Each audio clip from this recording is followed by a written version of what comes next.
Day 3, a call to prayer. Daily Devotional. In today's reading, we'll see Daniel's enemies couldn't find anything to use to trip him up. So they cooked up a plan to get him in trouble for praying. Could your enemies do the same? Or would a law about prayer not really cramp your style? Daniel prayed humbly before God 3 times a day, and it definitely got him in trouble. If we threw the Christians in jail for praying publicly 3 times a day, I don't think we'd have prison overcrowding problems. Daniel's prayer got him in trouble, but it also got him out, because God is crazy powerful, and our prayers are powerful when they are humble.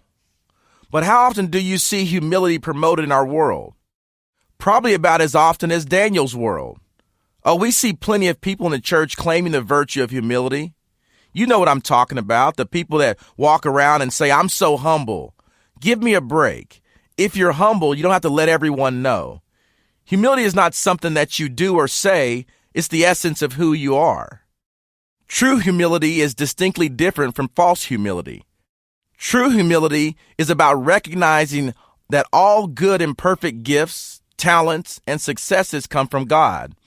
False humility is about deprecating one's own sanctity, successes, gifts, talents, and accomplishments for the sake of receiving praise or flattery from other people.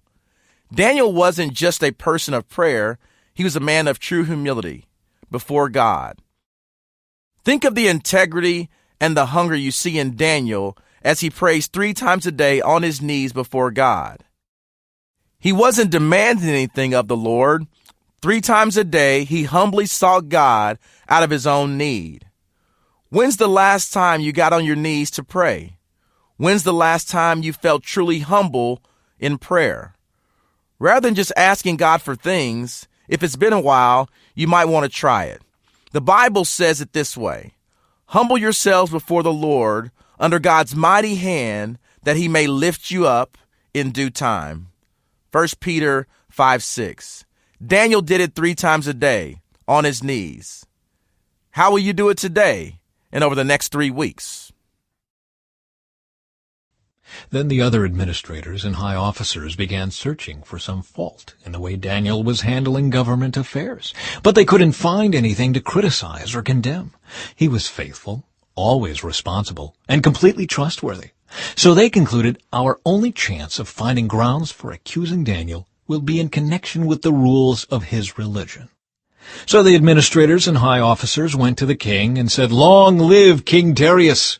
We are all in agreement, we administrators, officials, high officers, advisors, and governors, that the king should make a law that will be strictly enforced.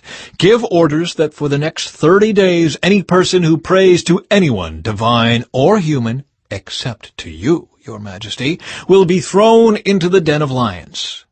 And now, your majesty, issue and sign this law, so it cannot be changed, an official law of the Medes and Persians that cannot be revoked."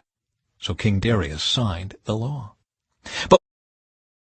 So humble yourselves under the mighty power of God, and at the right time he will lift you up in honor.